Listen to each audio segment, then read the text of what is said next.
다투기도 치유가 일어나야 돼요. 여러분들이 좀 기도해 주세요. 기도해 주세요. 아까 송고사님 뭐 밤마다 저 산에 간다는데 요새는 밤에 안 가요. 낮에 가지. 밤에 너무 추워가지고 낮에 양지 바른 데 가서 이렇게 바람만 안 불면 거기도 따뜻해요. 그러니까 하여튼 목사가 기도하면 그 사람이 질병이 고쳐져야 돼. 이게 초대교회 지도자들에게 기적과 이적과 기사가 나타나는 게 특징이에요. 특징. 물건을 유무상통하고 뭐 이렇게 경제적인 것도 있었지만 그 전에 지도자들에게 베드로와 요한 이런 사람들에게 나사렛 은과 금은 없지만 나사렛 예수 이름으로 내가 너에게 명하노니 일어나 걸으라. 그러면 걸어야 돼. 그래서 질병 치유도 되고 저는 상담도 1급이고요. 제가 상담, 우울증 뭐 이런 사람들 상담 그것도 땄어요. 이번에 요양보호사도 땄어. 사회복지사도 땄어. 하여튼 그냥 가난하고 부족하고 영육간에 모든 이렇게 정말 낮은 데 처한 이런 분들을 도우려고 그냥 자격증이라는 자격증은 다 땄어요. 그러니까 여러분들 우리 교회가 이렇게 나갑니다. 평신도 주체라는 건 뭐예요? 평신도 주체. 평신도는 여러분들이 주인이라는 거예요. 목사는 여러분들이 행복한 신앙생활 하도록 끌어주고 밀어주고 도와주는 거예요. 여러분 축구에 막 하고 이제 뭐 농구하고 그럴 때 코치가 뛰어요, 선수들이 뛰어요. 그 그라운드에서 선수들이 뛰지. 선수들이 잘할 수 있도록 코치는 밖에서 훈련해가지고 들여보내게 하는 거예요. 여러분의 삶의 현장에서 여러분들이 날마다 이런 여러 가지 문제와 시험과 이런 거 싸우고 있는데 거기서 이길 수 있도록 목사는 돕는 거예요. 목사가 일일이 여러분 대신 거기 삶의 현장에 가서 대신 살아줄 수 있어요? 없어요?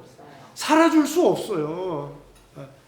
저는 여러분들이 그라운드에서 막 그냥 삶의 현장에서 뛸 때 승리할 수 있도록 이렇게 도와드리고 여러분들의 은사를 마음껏 교회 와서 활용할 수 있도록 그냥 밀어주고 그냥 소신껏 일할 수 있도록 그래서 보람을 느끼면서 행복한 신앙생활을 할 수 있도록 하는 거죠. 목사가 혼자 장구치고 북치고 다 하고 여러분들은 그냥 설교나 들어주는 청중이고 그냥 목사의 시녀 노릇이나 하다가 그냥 왔다리 갔다리 하는 그런 사람이 아니라 여러분들이 주인이란 말이에요. 여러분들이.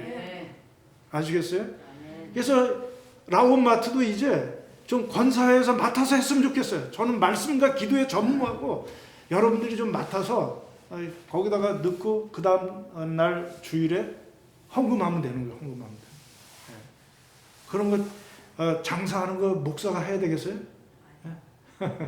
여러분들이 주관하셔서 그거 적당히 돈 제대로 받으려고 하지 마세요.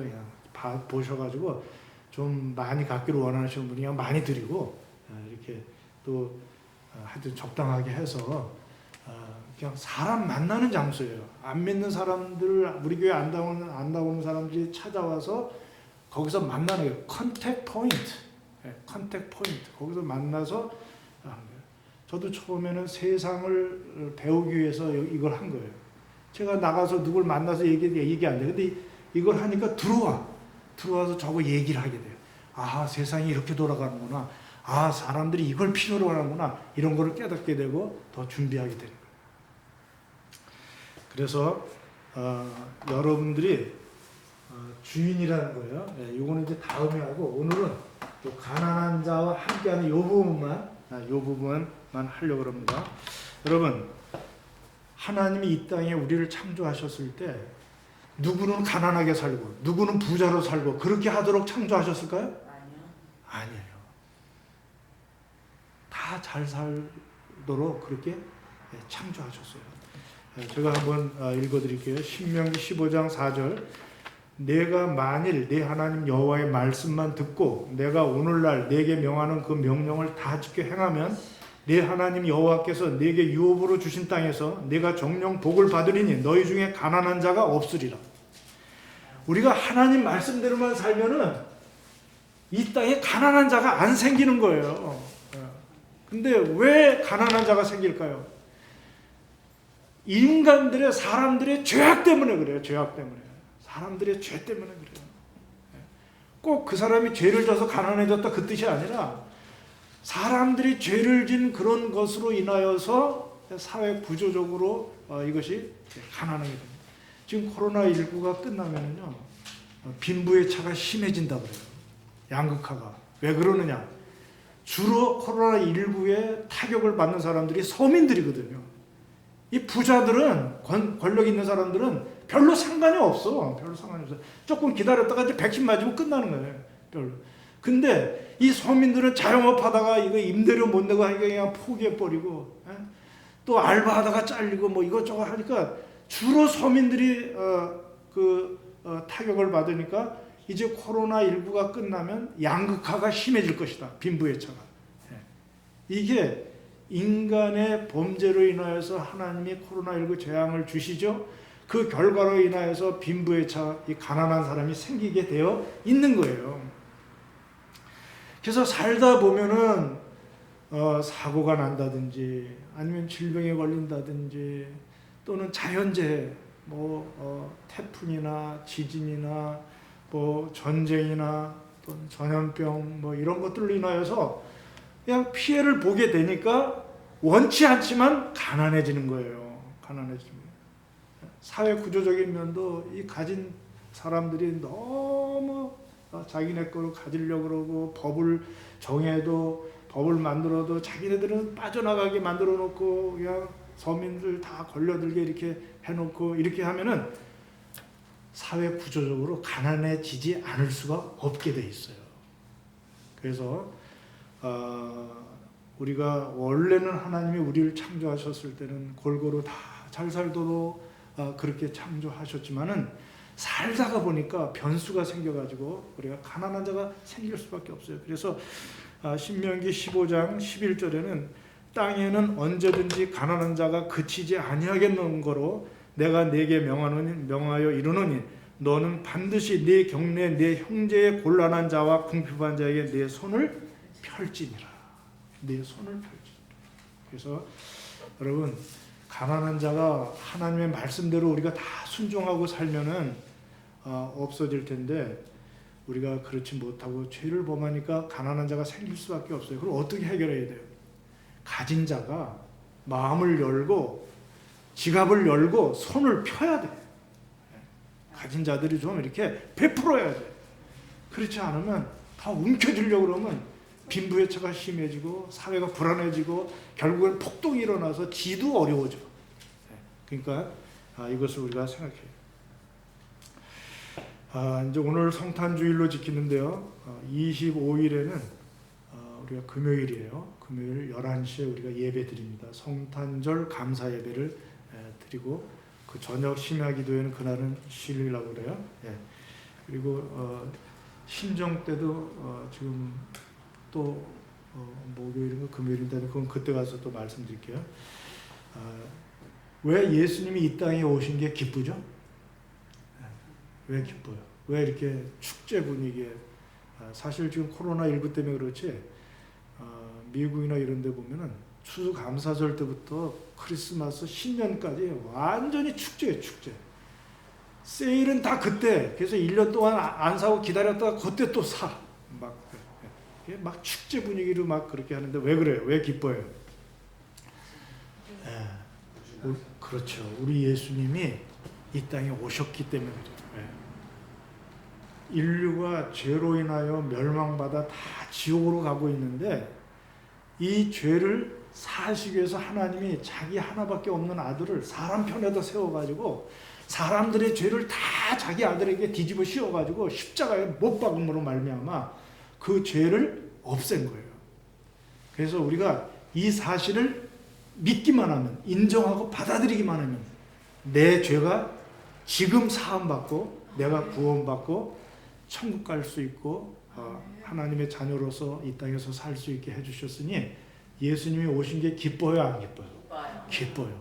예수님한테는 좀 힘드신 일이었지만은 우리에게는 그분이 오심으로 너무 기쁘기 때문에 우리가 찬양하고 우리가 찬방 가운신도 이렇게 성도 이렇게 한 거예요.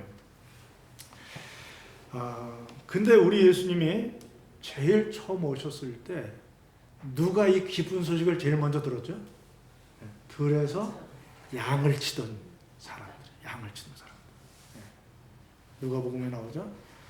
자, 다 호족하러 갔어요. 세금 낼 만한 능력이 되는 사람들은 다 호족하러 갔어. 근데 이 양치기들은 호족할 필요가 없어요. 왜? 원래 세금을 안 내니까. 그러니까 그냥 거기서 양을 치고 있었어요. 근데 예수님의 탄생 소식이 그 양치는 사람들에게 제일 먼저 전해졌단 말이에요. 이건 뭘 상징합니까? 우리 주님이 이 땅에 오신 거는 정말 소외되고 알아주지도 않고 사회 일원으로도 여겨지지 않는 그런 정말 그 추운 들에서 약이나 치고 양들과 더불어 자는 그런 사람들에게 기쁜 소식을 전해드는 그런 사람들을 위해서 오셨다는 거예요. 부자들이나 권력층들은 예수님이 없어도 깔깔깔 웃으면서 잘 살 수 있어요. 그러나 그 사람들은 하루 종일 웃을 일이 없어. 우리 주님이 오셔서 기쁨을 주시기 위해서 그런 사람들, 소외당하고 남이 알아주지도 않고 그냥 세상은 그냥 잘 굴러가는 것 같은데 나는 거기에 비해서 그냥 더 처지는 것 같고 이렇게 부족해서 정말 외롭고 힘든 이런 사람들을 위해서 우리 주님이 이 땅에 오셨다는 것을 상징적으로 보여주기 위해서 제일 먼저 들에서 양치는 양치기들에게, 양치는 목동들에게 제일 먼저 그 복음이 전해진 거예요. 아니나 다를까 이제 30살이 됐어요. 공생에 들어가시면서 세례 받으셨죠. 성령 충만 받고 마귀의 시험을 받아서 이기신 후에 이제 고향에 다시 왔어요. 나사렛 고향에 다시 왔어요. 그래서 첫 설교를 하시는 거예요. 오늘 본문이 16절에 보면 예수께서 그 자라신 곳 나사렛에 이르사 안식일에 자기가 늘 하던 습관대로 회당에 들어갔어요. 회당에 들어갔더니 회당장이 두루마리를 주면서 한 말씀 전해주시죠 하고 부탁을 한 거예요. 그래가지고 부탁을 했는데 그때 우리 예수님께서 이사야서 61장 1절부터 3절의 말씀을 읽은 거예요. 자, 저를 눈을 뜨고 저를 보세요. 자, 선지자 이사야가 들은 18절이 그게 이제 61장 1절이에요. 주의 성령이 내게 임하셨으니 이는 가난한 자에게 복음을 전하게 하시려고 내게 기름을 부으사 나를 보내사 포로된 자에게. 예수님이 이 땅에 오신 목적이 뭐라고요? 가난한 자에게 복음을 전하려고 오신 거예요. 왜냐하면 가난한 자가 아닌 사람은 복음을 안 받아들여요. 안 받아들여. 부자가 천국 가기가 얼마큼 힘들어요? 네? 낙타가 바늘귀로 들어가는 것보다 더 힘들다 그랬어요. 네. 이렇게. 그래서 가난한 자에게 우리 주님이 복음을 전하러 왔어요. 근데 이 말씀을 하시고 나서 예수님이 말씀하십니다. 600년 전에 내가 오늘 읽은 이사야 선지자가 말한 이 말이 지금 나에게 응하였다. 우리에게 응하였다. 이사야 선지자가 말한 주인공이 누구라는 거예요? 바로 나라는 거예요. 나라는 거예요. 자, 여러분 30살까지 나사렛 동네에 사셨습니다. 30살까지 어디 살았다고요? 나사렛 동네에 살았어요. 다 알아요. 그 요셉의 아들인 것도 알고 아버지가 일찍 돌아가가지고 그냥 소년 가장으로서 가정의 생계를 책임지면서 홀어머니와 동생들이 많아요. 남자만 넷에다가 여자들은 숫자도 아셔서 동생들이 많아. 그런 거를 그냥 목수 일을 해가면서 그걸 다 벌어먹여가 생계를 유지하면서 이제 30살까지 30년 동안을 이 땅에서 모든 시험을 다 겪고 물질 고통과 뭐 이런 거 그냥 힘든 일을 다 했어요. 이제 30살이 돼가지고 여당에 가서 세례요한에게 세례를 받고 그리고 광야에서 마귀의 시험을 받고 40일 동안 그리고 다시 나사렛으로 온 거예요. 고향으로. 한두 달 만에 고향으로 온 거예요. 근데 사람이 달라졌어. 달라졌어요. 그 예수님이 말합니다. 이사야 선지자가 600년 전에 예언한 게 바로 나다. 그러니까 동네 사람들이 놀래 안 놀래요? 저 요셉의 아들이 아니냐? 지금 22절에 그들이 다 글을 적어놓고 그 입으로 나오는 은혜로운 말을 놀라 여겨 이 사람이 요셉의 아들이 아니냐? 그리고 다 이게 놀래는 거예요. 그러면서 내가 이 땅에 온 목적은 가난한 자에게 복음을 전하러 왔는데 그 가난한 자는 꼭 물질적인 것뿐만 아니라 포로된 자, 자유에 대해서 가난하죠. 눈먼 자, 보는 거에 대해서 가난하죠. 이렇게 눌린 자를 자유롭게 하기 위해서 주의 은혜의 해를 전파하기 위해서 왔노라. 이렇게 말씀하시니까 동네 사람들이 잘 믿을까요? 안 믿을까요? 잘 안 믿어요. 그래서 안 믿을 줄 알았다. 선지자가 고향에서는 대접을 못 받는다는 건 내가 다 안다. 구약에 다 있었거든요. 그러고서 오늘 이제 뒷부분을 말하는 거예요. 자, 그러면 가난한 자가 뭔지 여러분들 제가 하고서 못하면 또 성탄절 때 할 테니까 너무 좋아하지 마세요. 자, 신명기 24장 14절에 보면은요, 제가 읽어드릴게요. 공궁하고 비난한 품꾼은 가난한 품꾼은 너희 형제든지 내 땅 성문 안에 우거하는 객이든지 그를 학대하지 말며 그 품삯을 당일에 주고 해지는까지 미루지 말라. 그는 가난함으로 그 품삯을 간절히 사모함이라. 너는 객이나 고아의 송사를 억울하게 하지 말고 가부의 옷을 전당 잡지 말라. 그러면서 말하기를 너는 애굽에서 종되었던 일과 내 하나님께서 너를 거기서 속량하신 것을 기억하라.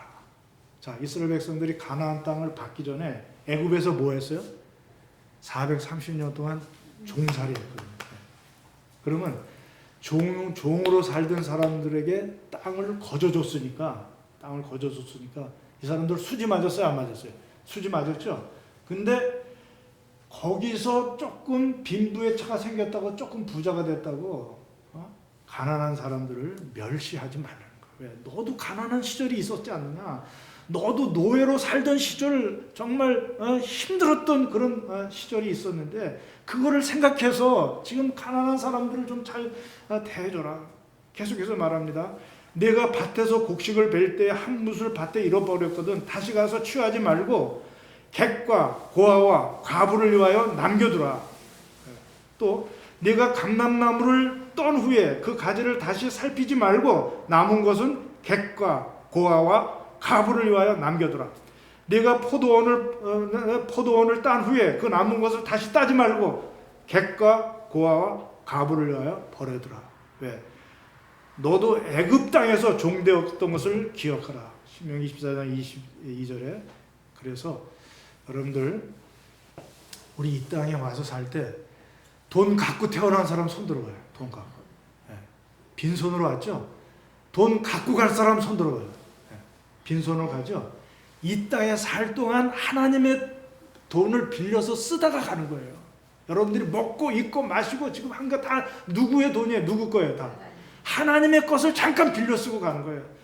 너나 나나 다 빌려 쓰고 가는데 조금 많이 갖고 있다고 못 가진 사람들에 대해서 함부로 대하지 말라는 거예요. 그들에게 좀 베풀라는 거예요. 그래서 하나님은 가난한 자에게 관심을 갖고 있어요. 가난한 자. 여러분들이 10손가락 중에 깨물어서 안 아픈 손가락 있어요? 없어요? 없죠? 그러니까 특히 아픈 손가락에 더 마음이 가는 거예요.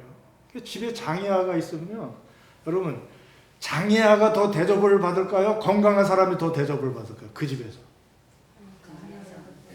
장애아가 대접을 받더라고요. 나는 장애아가 멸시받고 무시받으면 어떡하나 하고 그 신방 가서 이렇게 보면은 그 장애아는 왕이야.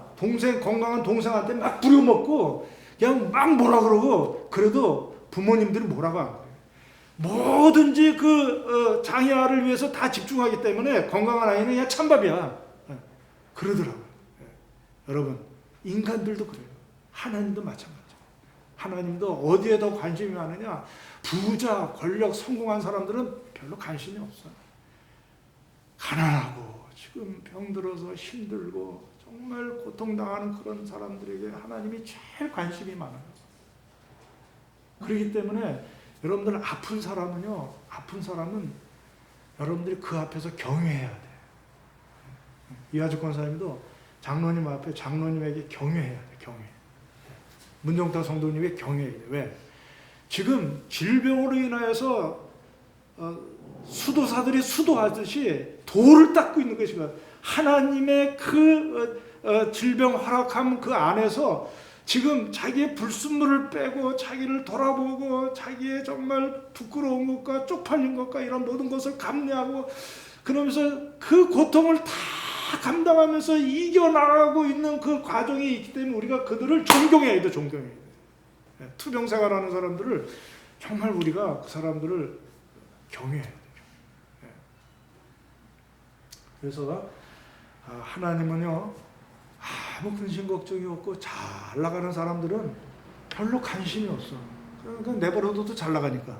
그러나 자꾸 넘어지고 아프고 자꾸 가난해서 힘들고 그냥 자꾸 빚을 지고 이렇게 어려운 사람들, 하나님의 관심이 거기가 있어요. 그래서 그들에게 복음을 전하러 온 거예요. 그들이 기뻐할 수 있는 소식을 전하러 온 거예요. 부자들에게 기뻐할 소식을 전하러 온 것이 아니라 힘들어 죽겠는 사람들에게 정말 기쁜 소식을 전해주기 위해서 이 땅에 우리 주님이 오신 거예요. 자, 가난한 자 안식 원리 한번 봅시다. 여기 보면, 자, 안식일을 왜 주셨지 하나님이? 우리 인간은 약해. 그래서 일주일에 한 번은 쉬어야 돼요. 하나님은 쉴 필요가 없어. 언제나 강하시고 번개가 번쩍번쩍하고 그냥 우레소리하게 에너지가 넘치는 분이기 때문에 하나님은 쉴 필요가 없어요. 그러나 우리 인간을 위해서 안식일을 주신 거예요. 일주일에 한 번은 쉬어라.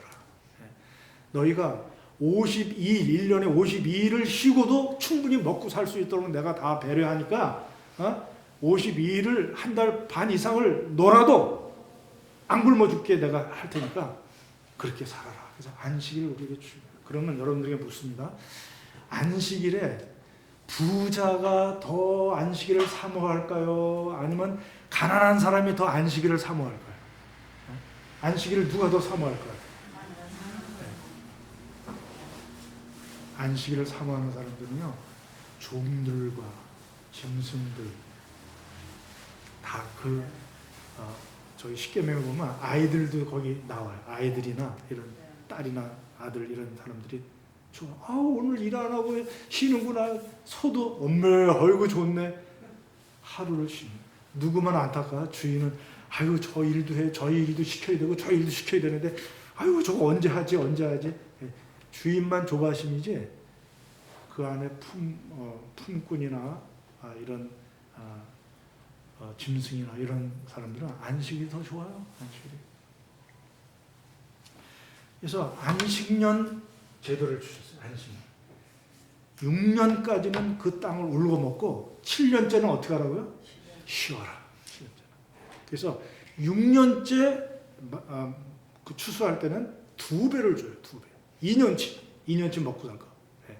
그래서 7년 때 농사를 안 짓고 그 다음에 농사 져서 추수할 때까지 먹고 살 수 있도록 2년치를 주고 그 땅에서 저절로 나는 거는 누구에게 주라고요?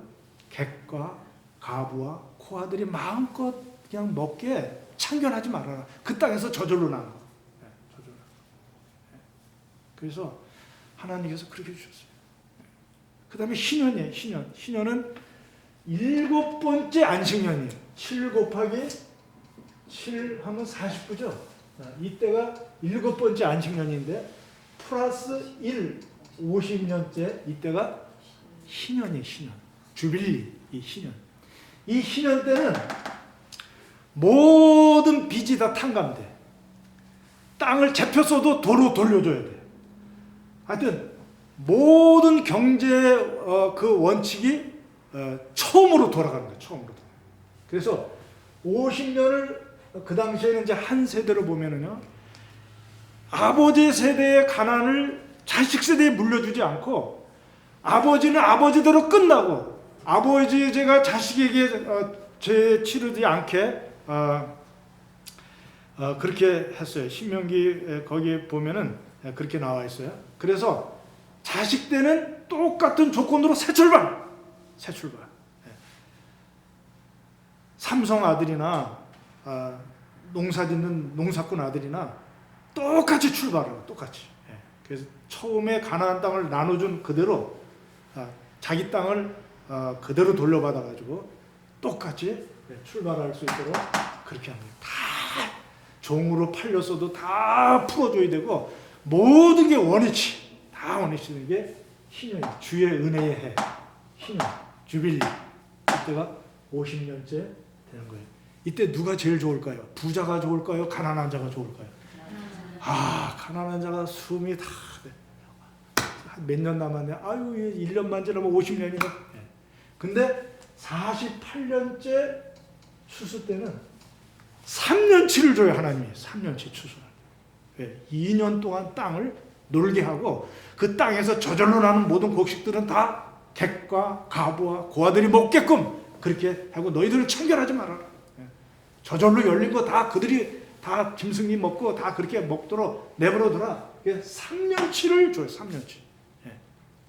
2년 동안 땅에 놀아야 되니까 49년 이때도 놀아야 되고 이때도 놀아야 되니까. 그래서 하나님이 안식이라는 이 제도를 통해서 가난한 자들을 배려하시는 것을 우리가 볼 수 있어요. 그런데 이 가난한 자에 대해서 의무를 불이행한다. 아주 우습게 알고 그냥 멸시하고 그냥 착취하고 이렇게 하면 어떻게 하느냐. 출애굽기 22장 23절 이렇게 제가 읽어드릴게요. 내가 만일 그들을 해롭게 함으로 그들이 내게 부르짖으면 내가 반드시 부르짖음을 들으리라. 나의 노가 맹렬하므로 내가 칼로 너를 죽이리니 너희 아내는 과부가 되고 너희 자녀는 고아가 되리라. 과부 무시하면 과부가 되고요. 고아 무시하면 고아가 되리라. 그렇게 말하고 있어요. 자, 사무엘하에 보면은 다윗이 우리아를 죽이고 그의 아내 바세바를 자기 아내로 취했어요. 왕이니까. 그냥 장군을, 그러니까 우리아 병사를 장군에게 시켜가지고 제일 위험한 전쟁터에 가게 해가지고 거기서 죽인 거예요. 그때 나단이 찾아왔어요. 선지자가 찾아왔어요. 근데 어떻게 말했죠? 선지자가 이렇게 말했어요. 부잣집 사람이 있었는데 양도 많고 염소도 많고 부잣집. 근데 그 옆에는 가난한 가정이 있었다. 그래서 암양 새끼를 사다가 자기 딸처럼 같은 식탁에서 밥을 먹고 같이 잠자고 이렇게 애지중지 키우고 있었다.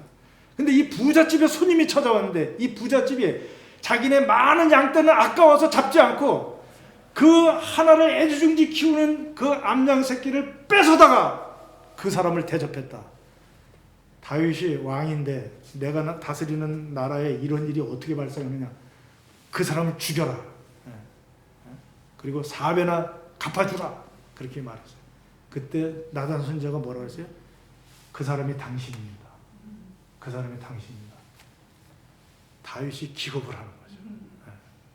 그러면서 계속해서 뭐라고 말합니까? 너에게 많은 그 처들을 주고 이스라엘과 유다 족속을 내게 맡겼고 부족할 것이 있으면 내가 이것저것 너에게 더 주었으리라. 그런데 어찌하여 내가 여호와의 말씀을 업신여기고 나보기에 악을 행하였느냐. 내가 칼로 햇사람 우리아를 죽이되 암몬 자손의 칼로 죽이고 그 처를 빼앗아 내 처로 삼았도다. 나를 업신여긴 너의 집안에는 칼이 끊어지지 않고 그리고 내 아내들은 다른 이웃의 사람에게 의해서 백주에 네가 보는 앞에서 동침하는 그런 일이 생길 것이다 하고 하나님이 그렇게 했어요. 근데 그 일이 실제로 일어났어요. 아들 녀석이 압살롬이 아버지의 부인들을 데려다가 그렇게 백주에 그냥 국민들이 보는 앞에서 나쁜 짓을 한 거예요. 이렇게 하나님은 가난한 자들에 대해서 좀 마음 아프게 하고 힘들게 하는 것에 대해서 용서를 못하는 거예요. 하나님께서. 그리고 이거는 하여튼 아모스서도 그랬어요. 농부 출신 아모스도 선지자인데 아모스서 2장 6절에 보면 이스라엘의 서너 가지 죄로 인하여 내가 벌을 돌이키지 아니라 너희 가운데 은을 받고 의인을 팔며 신 한 켤레로 궁핍한 자를 팔며 인신매매. 여러분 신 한 켤레로 노예처럼 팔고 사는 거, 신 한 켤레 값이 그 당시 얼마인지 모르지만 인신매매 하고 가난한 자의 머리에 있는 티끌을 탐내며 가난한 자의 머리에 핀 하나 꽂은 것도요. 이 부자들은 그냥 샘이 나서 견딜질 못해. 그것까지 다 뺏어야 돼. 그리고 겸손한 자의 길을 굳게 하며 부자가 한 젊은 여자에게 다녀서 부자는 아버지와 아들이 한 젊은 여자에게 그 나쁜 짓을 하고 나오는 거예요. 아버지도 그 여자에게, 아들도 그 여자에게. 이것은 바알과 아세라 그 우상 섬기는 것의 특징인데요. 그 아세라 그 여신상에는 그 창녀로서 그 우상을 섬기는 여자들이 쭉 있어요. 그래가지고 제사 드리고 나서 그 짓을 하고서 보내. 그러니까는 그냥 우상 종교가 그냥 종교가 아니라 하나의 섹스 종교. 그래가지고 그냥 그런 것들을 만족시켜 주고 하니까 아버지도 그 여자에게, 아들도 그 여자에게 다녀가고 그런 짓을 하는 거예요. 지금 사마리아 산에 거하는 바산의 암소들아 이 말을 들으라. 너희는 가난한 자를 학대하며 굶은 자를 합제하며 가장에게 이르기를 술을 가져다가 우리로 마시게 하라. 이 바산의 암소들은, 바산이 아주 기름진 땅이거든요. 그거는 권력층들의 아내들이에요. 권력층들의 아내들이 자기 남편보다 더 높아. 그래가지고 남편에게 술을 따라라. 남편들에게 명령을 하고 아주 완전히 타락했어요. 이스라엘 그 여로보암 2세 때. 경제적으로는 잘 살았는데 그때. 그리고 가난한 자를 밟고 저에게서 밀에 부당한 세를 취하였은즉.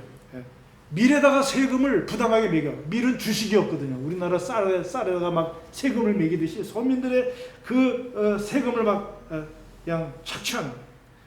그리고 의인을 학대하며 뇌물을 받고 성문에서 가난한 자를 억울하게 합니다. 성문에서 재판이 이루어졌거든요. 근데 늘 가난한 자가 지는 거야.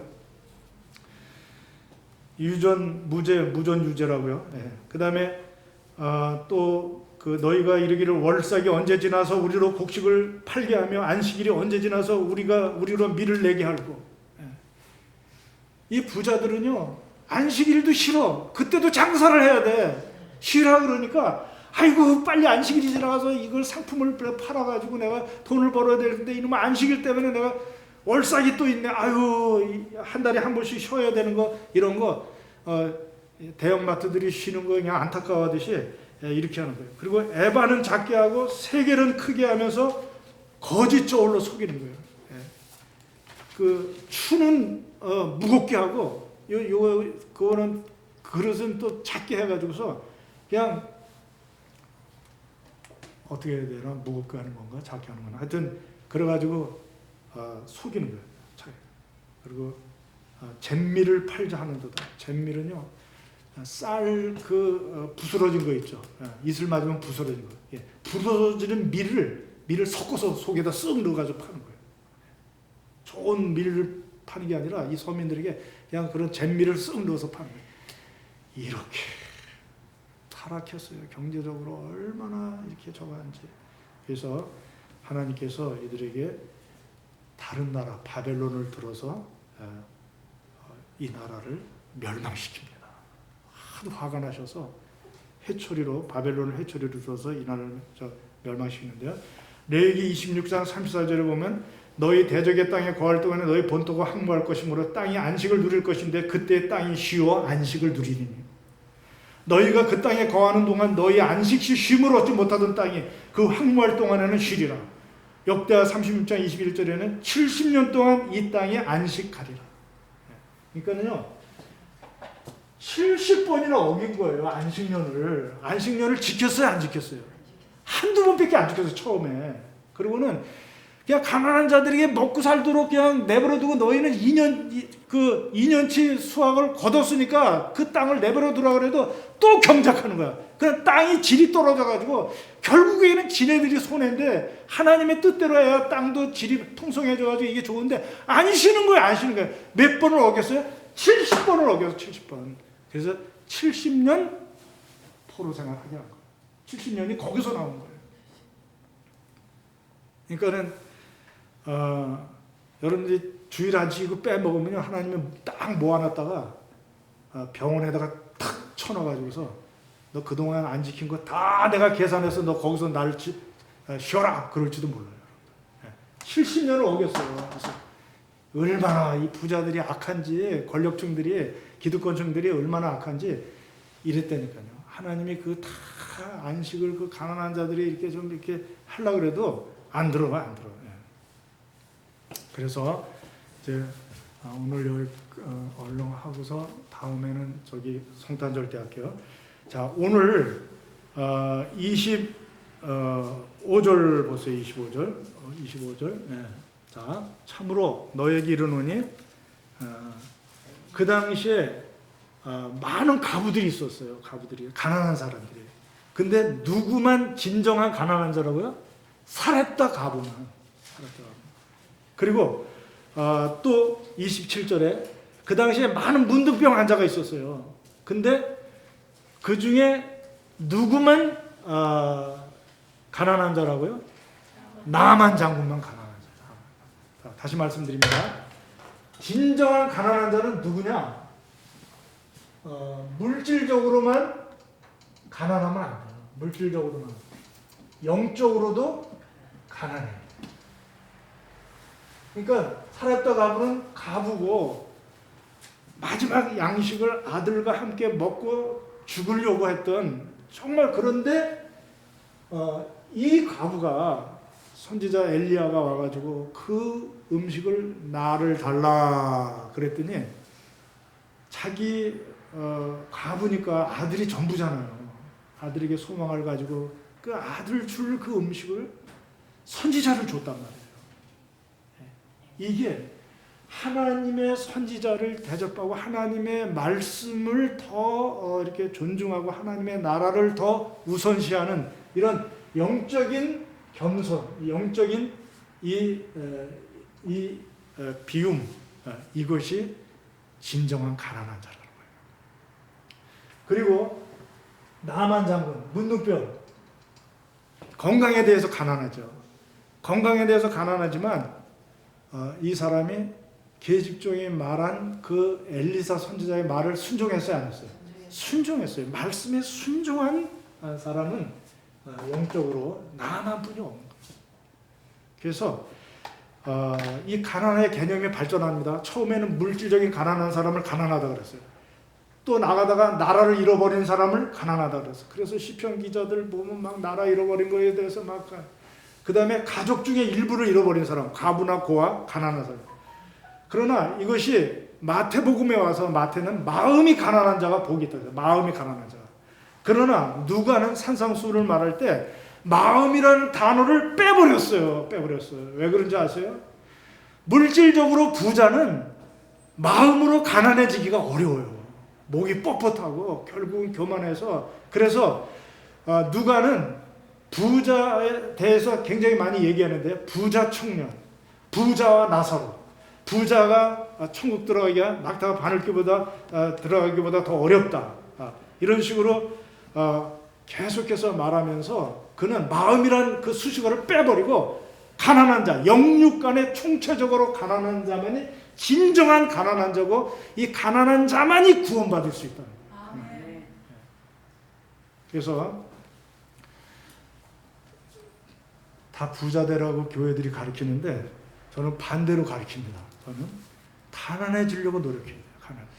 사람들이 부하려는 자들마다 다 파멸에 이르고 근심으로 자기를 찌르고 그렇게 됩니다. 그러나 먹고 마시는 것이 있은즉 있는 걸 족한 줄로 알고 늘 하나님 앞에 감사하면서 사는 사람들은 하나님이 책임져요. 그래서 누가는 부자이면서 마음이 가난해져서 복음을 받아들일 만한 사람이 거의 없다는 거예요. 거의 없다. 그래서 아예 그 마음이란 단어를 빼버리고 영적으로도 가난해요. 그러나 물질적으로도 가난해요. 물질적으로 가난하려면 어떻게 해야 돼요? 내가 가진 재산을 내 것이 아니고 누구의 것으로 알면 돼요? 하나님의 것으로 알면 돼요. 그래서 하나님의 뜻대로 벌고 하나님의 영광을 위해서 쓰는 거예요. 내 게 아니에요. 누구 거예요? 하나님 거예요. 그래서 나는 가난한 거예요. 그래서 여러분들이 자꾸 하나님이 주신 것을 베풀려고 비우려고 가난해지려고 노력하면 하나님이 더 많이 채워주실 줄로 믿습니다. 이 사람은 내가 돈을 맡겨도 교만해지지가 않네. 많은 사람들에게 베푸네. 더 많이 맡겨야지. 하나님이 더 많이 맡겨서 축복의 통로로 우리를 사용하여 주실 줄로 믿습니다. 여러분들, 내 것이 아니에요. 그래서 영적으로도 하나님 말씀에 절대로 순종하는 낮은 마음, 정말 빈 마음을 가져야 되고요. 이 사르다 가부처럼 자기 아들 줄 거 쓰고 나만 장군처럼 기라성 같은 그 큰 나라의 장군이 더러운 요단강 그 구정물 같은데 들어가서 그 씻고 그렇게 하는 것은 영적으로 겸손하게 됩니다. 그래서 우리가 둘 다 해야 됩니다. 물질적으로도 이 물질은 다 누구의 것이다? 하나님의 것이다. 소유권 등기 이전을 완전히 맞춰야 돼요. 그리고 영적으로도 완전히 나는 하나님의 것이므로 하나님의 소유이므로 하나님의 산재물로 나를 하나님의 뜻대로 하나님 앞에 드린다. 이런 사람만이 진정한 가난한 자가 되어서 진정한 구원받는 자가 될 줄로 믿습니다. 그렇지 않으면 절대로 구원받을 수가 없어요. 그래서 다음 우리 예수님이 여기 샘플로 두 사람 얘기했지만 사렙다 가부하고 나아만 진짜 가난하신 분은 예수님이에요. 25일 날 기대하시라. 기도하겠습니다. 하나님 아버지, 저희들이 먹고 마시고